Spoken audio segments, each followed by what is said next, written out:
Presiden Prabowo Subianto merombak 5 kementerian di Kabinet Merah Putih dan ini menjadi reshuffle kabinet kedua sepanjang 10 bulan pemerintahan Presiden Prabowo dan Wakil Presiden Gibran. Pengumuman perombakan kabinet disampaikan oleh Menteri Sekretariat Negara Prasetyo Hadi pada Senin sore tadi. Mensesnek menyebut pertimbangan perombakan kabinet berdasarkan evaluasi terus-menerus oleh Presiden.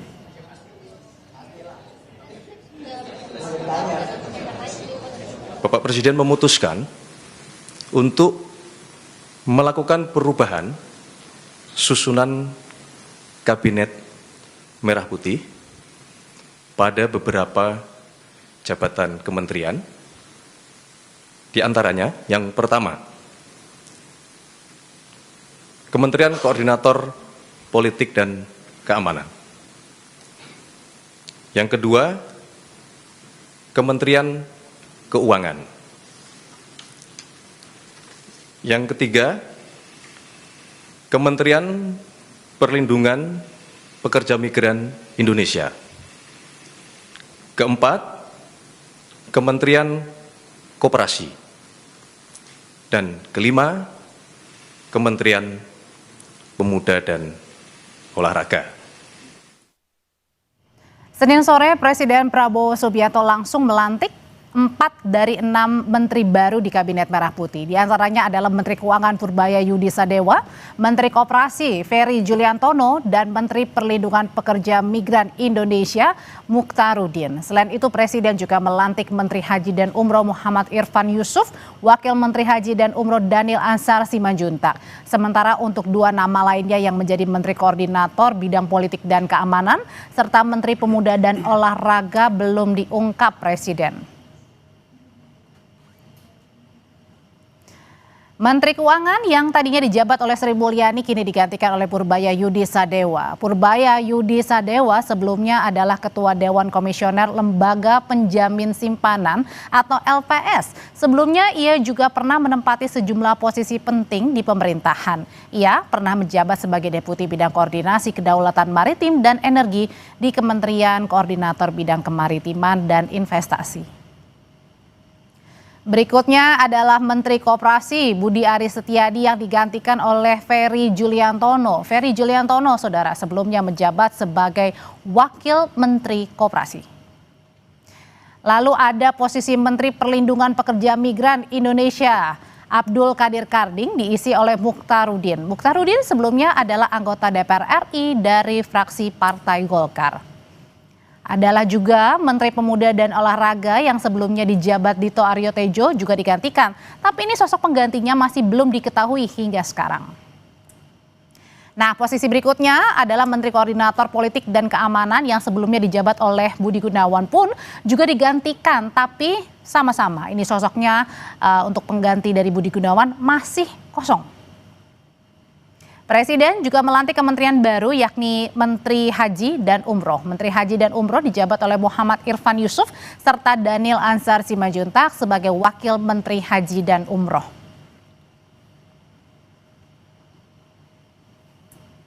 Saudara, kurang dari 1 tahun kepemimpinan Presiden Prabowo memutuskan untuk melakukan perubahan susunan Kabinet Merah Putih di beberapa jabatan. Dan untuk membahas hal ini kita sudah bergabung bersama dengan Ansy Lema selaku politisi PDI Perjuangan. Bang Ansy, selamat malam.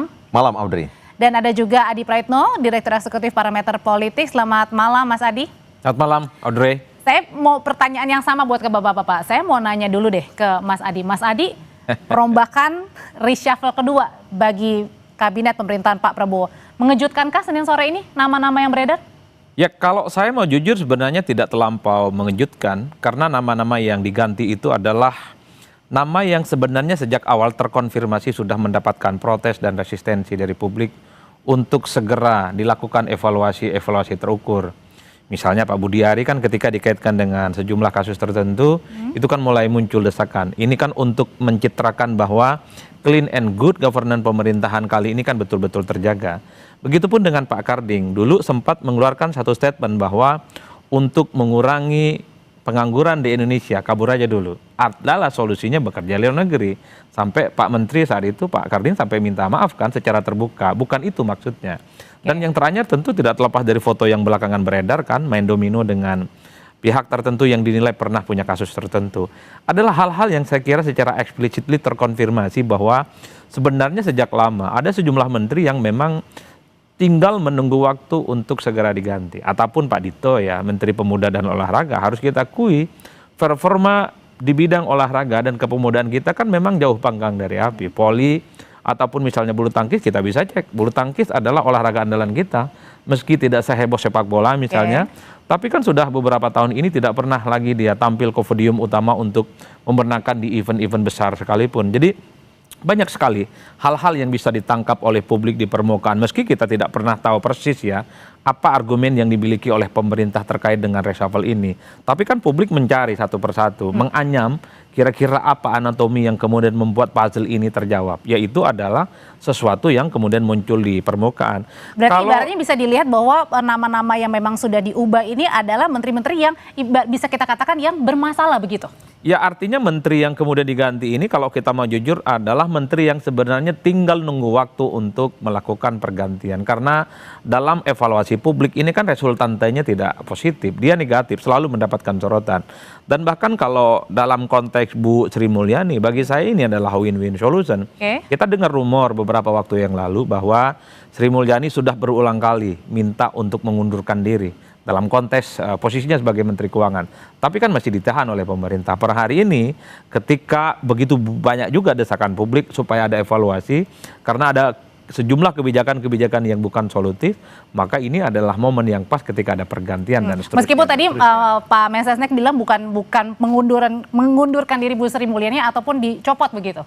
Ya betul, satu sisi ada keinginan mundur dan pada saat yang bersamaan memang ada desakan publik untuk mundur. Jadi wajar kalau kemudian pemerintah hari ini melakukan pergantian di Menkyu. Di antara begitu banyak menteri yang diganti, saya menduga memang soal Menteri Keuangan ini yang paling banyak mendapatkan sorotan. Karena denyut nadi persoalan yang cukup krusial hari ini adalah soal bagaimana respon positif pasar terkait dengan pergantian Menteri Keuangan. Nanti kita ke sana dulu. Tapi saya mau nanya juga dari responnya PDI Perjuangan. Nah, nama-nama yang beredar ini memang tadi ada yang bilang cukup mengagetkan, ada yang juga tidak mengagetkan, Bang Ansi Lama. Tapi kalau dari PDI Perjuangan sendiri sebenarnya bahwa nama-nama ini memang yang sudah tepat untuk menggantikan posisi-posisi yang dianggap nih orang-orangnya mungkin yang kurang kinerjanya maksimal lah, yang tidak segercep kemauan dari Pak Presiden. Ya Audrey, sebagai partai penyeimbang tentu PDI Perjuangan itu menghormati sepenuhnya reshuffle yang dilakukan oleh Presiden Prabowo Subianto ini. Ini sepenuhnya merupakan hak prerogatif beliau dalam sistem presidensil. Jadi ini diskresi presiden yang tahu kapan harus reshuffle, siapa yang harus diganti, sosok seperti apa yang menggantikannya, dan mengapa posisi-posisi itu yang diganti, bahkan kemudian ada satu lagi pos baru yang Menteri Haji dan Umroh ya dijadikan sebagai kabinet. Tapi kalau kurang dari 1 tahun, baru 10 bulan sudah 2 kali ganti reshuffle atau 2 kali reshuffle. Sebagai user tentu Presiden Prabowo yang mengetahuinya. Dan PDI Perjuangan berada pada posisi menghormati, menghargai, dan tentu mendukung sepenuhnya. Ya, kami yakin Presiden Prabowo sudah punya catatan, dan berdasarkan catatan-catatan itu beliau kemudian melakukan evaluasi. Tentu harapan kami, evaluasi itu basisnya adalah pada meritokrasi, pada pendekatan yang sifatnya teknokrasi. Karena apa? Karena memang ini penting untuk menjawab harapan publik, ekspektasi publik. Dan reshuffle yang dilakukan Presiden Prabowo ini adalah langkah konkret menurut kami untuk kemudian membangun kembali fokus, orientasi pada kerja, sekaligus juga ya untuk membangun kepercayaan publik dan juga keluar mungkin ke dunia internasional dan juga kepada investor. Ada kaitannya nggak sih dengan yang kemarin tuntutan 17+8 ini yang kemudian akhirnya ini menjadi momen yang tepat nih kayaknya? Ya tentu Presiden Prabowo yang secara objektif mengetahui persis soal itu.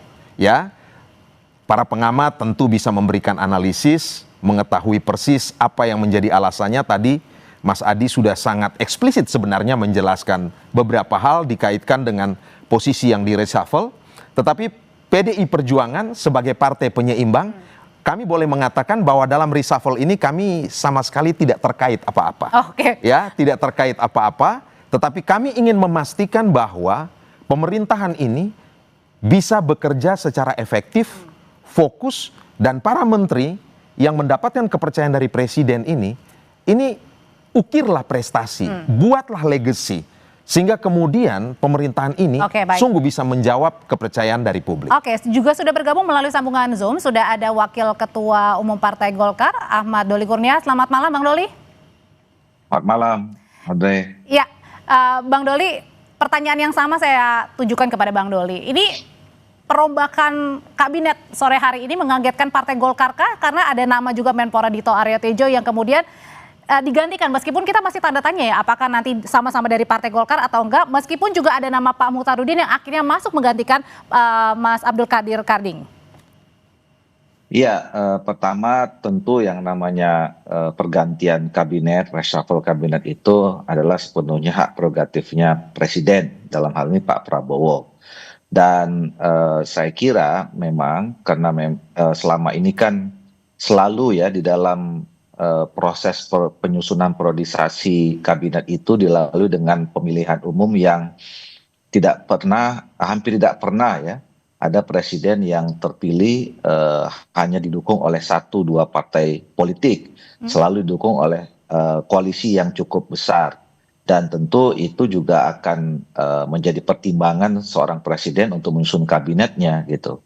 Nah, termasuk kalau di tengah jalan kemudian ada reshuffle, tentu pasti ada komunikasi yang dibangun oleh ketua partai politik ya, terutama yang berada dalam koalisi.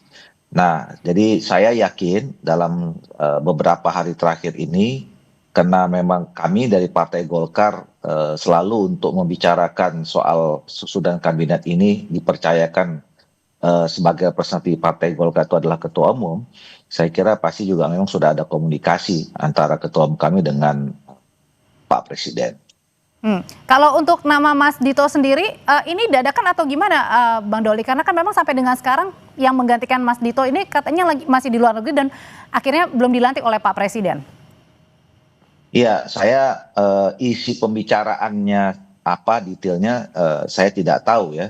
Tetapi kalau tadi pertanyaannya bagaimana sikap atau respon Golkar, apakah kaget atau tidak, saya yakin bahwa pembicaraan tentang reshuffle itu pasti sudah pernah bicarakan ya. Entah kemarin, entah 2 hari yang lalu, atau beberapa hari yang lalu, atau mungkin sudah beberapa minggu yang lalu ya antara Presiden dengan ketua partai politik, terutama ketua partai Golkar yang memang terkait dengan kadernya kan saat ini gitu. Masuk misalnya tergantinya Pak Dito dan kemudian masuknya Pak Muhtarudin. Oke, Mas Adi, kalau misalnya memang tadi memang benar kalau misalnya reshuffle itu adalah hak prerogatif seorang presiden, tapi banyak yang mengaitkan juga nih, jangan-jangan ada kaitannya juga dengan meninggalkan lama-lama pelan-pelan ini warisan-warisan Pak Jokowi, nama-nama yang kemudian ada di dalam kabinet begitu. Oke, nama Bang Noel memang sudah ditetapkan sebagai tersangka, ada nama Pak Budi yang digantikan hari ini, kemudian Pak Abdul Qadir Karding juga gitu. Ya, yang menarik dalam politik kita ada cocok logi aja sih memang. Soal hubungan bagaimana Solo dengan Kertanegara ya. Tapi bagi saya secara prinsip kalau kita mau jujur, yang kita harapkan dari evaluasi ini adalah soal bagaimana pergantian kabinet adalah memperbaiki kinerja tentu saja. Soal ekspektasi publik tentang kemiskinan, soal ketenagakerjaan, terkait dengan kemiskinan dan pengangguran, itu memang harus segera ada solusinya, Audrey. Publik itu tidak terlampau peduli dengan faksionalisasi yang ada. Publik tidak terlampau peduli siapa yang punya interest terkait dengan kepentingan politik di negara ini. Tapi at the end secara prinsip adalah pergantian kabinet, ada reshuffle dengan menteri yang baru, adalah performa kinerja mereka itu harus sesuai dengan harapan. Bahwa menteri yang baru itu harus mampu memberikan satu jaminan bahwa ketika dia ditunjuk dan kemudian menjadi menteri adalah sebagai sesuatu yang memang harus sesuai dengan ekspektasi pada Tapi nama-nama ini sesuai dengan ekspektasi masyarakat atau kita harus nunggu dulu? Ya memang harus kita nunggu, karena kalau kita menyebut misalnya tidak punya pengalaman, track recordnya memang misalnya agak sulit untuk dilihat secara umum, pasti sang menteri bersangkutan membantah. Seperti halnya Menteri Keuangan. Tadi kalau tidak salah ketika di doorstop ada kawan-kawan media yang bertanya soal dianggap ya rekam jejaknya tidak terlampau kelihatan, kan dibantah. Bahwa beliau itu adalah orang yang pernah di masa SBY, di masanya Pak Jokowi, dan pemerintahan hari ini adalah yang memiliki kontribusi yang cukup signifikan. Oke, terlepas dari apapun bantahannya, bagi saya secara prinsip supaya Menteri Keuangan yang baru ini memberikan trigger yang jauh lebih baik dari apa yang pernah dilakukan oleh Sri Mulyani yang menurut banyak orang respon pasar di internasional ataupun di lokal itu kan cukup luar biasa, dan harus kita akui ketika ada pergantian Menteri Keuangan itu kan respon pasarnya rada kurang oke, agak negatif, dan itu kan terbukti. Sempat merah tadi ya? Iya, sempat merah kan. Ini adalah ujian bagi Menteri Keuangan yang baru bahwa adanya pergantian ini semacam challenge sebenarnya, bahwa Sri Mulyani oke, tapi pada saat yang bersamaan ada semacam garansi yang bisa ditunjukkan bahwa Pak Menteri yang baru ini adalah mereka yang kemudian memberikan satu solusi bahwa soal fiskal, soal keuangan, termasuk juga soal perbankan di Indonesia itu selesai. Dan penggantinya juga ini adalah kader profesional begitu ya? Betul, dan saya kira inilah adalah pengalaman-pengalaman yang selama ini sudah dimiliki oleh sang menteri, bagi saya harus bisa dibuktikan. Dan kalau kita mau tracking satu persatu, orang-orang yang saat ini dilantik jadi menteri, sebenarnya dia memiliki rekam jejak sekalipun tidak terlampau menonjol. Tapi bagi saya IDN adalah untuk membungkam kritik, untuk membungkam keraguan itu adalah adalah pembuktian yang nyata dari kinerja itu. Oke, Bang Ansy, berkaitan dengan Bu Sri Mulyani nih, yang kita tahu bahwa Bu Sri Mulyani ini erat dikait-kaitkan dekat dengan PDI Perjuangan begitu. Kemudian juga nama Pak BG, Pak Budi Gunawan juga dekat dengan PDI Perjuangan. Sebenarnya ini dari PDI Perjuangan sendiri responnya seperti apa menyikapi dengan dua nama yang akhirnya terkena reshuffle sore hari ini? Tadi sudah saya tegaskan bahwa terkait dengan reshuffle ini sebagai partai penyeimbang tidak ada hubungan apapun dengan PDI Perjuangan. Karena posisi kami, PDI Perjuangan itu sepenuhnya berada di luar pemerintahan ini. Dan itu adalah amanat Kongres ke-6 ya di Bali beberapa waktu lalu. Terkait dengan dua nama yang disebutkan tadi yang dekat dengan PDI Perjuangan, ya PDI Perjuangan, Ibu Mega dekat dengan banyak tokoh. Ya, termasuk dekat dengan kedua tokoh yang disebutkan tadi. Tetapi kedua tokoh ini menjadi menteri itu dipilih sepenuhnya atas pertimbangan pribadi, dipilih atas dasar prerogatif Presiden Prabowo Subianto. Kan begitu, melihat sepak terjang Ibu Sri Mulyani dalam bidang moneter dan keuangan, dan juga ya? Melihat sepak terjang track record Pak BG pernah menjadi Kepala BIN dan juga di Kepolisian Negara Republik Indonesia, itu sepenuhnya keputusan prerogatif diskresi penuh dari Presiden Prabowo, termasuk juga dalam kaitan dengan reshuffle ini. Dan perlu saya sampaikan bahwa kedua tokoh ini bukanlah kader PDI Perjuangan karena tidak memegang kartu tanda anggota atau KTA. Jadi terkait dengan hal ini, posisi PDI Perjuangan berada di luar kekuasaan, hanya akan memainkan peran sebagai penyeimbang. Jika program kerjanya, visinya berjalan dengan baik, kami akan menjadi mitra strategis. Tetapi kalau melenceng dari garis-garis konstitusi dan kemudian bertentangan dengan kepentingan rakyat, kami akan memberikan kritik konstruktif. Baru dan di sanalah gitu ya mitra kritisnya akan kami mainkan begitu. Oke, tapi memang yang menjadi menarik adalah tadi pada saat ada dua pos menteri di kementerian yang kemudian sudah diumumkan diganti di reshuffle, tapi kenapa sampai sekarang kemudian belum dilantik? Ada yang bilang katanya kalau tadi dibilang ada yang di luar negeri untuk pengganti Menpora, tapi kemudian juga Menko Polhukam ad interimnya Pak Syafri. Kalau begitu pertanyaannya, kenapa dua menteri ini yang belum ada penggantinya di reshuffle juga begitu, dan belum ada nama yang menggantinya? Usai jeda nanti Bapak-Bapak akan menjawabnya, tetap bersama kami di Sapa Indonesia Malam.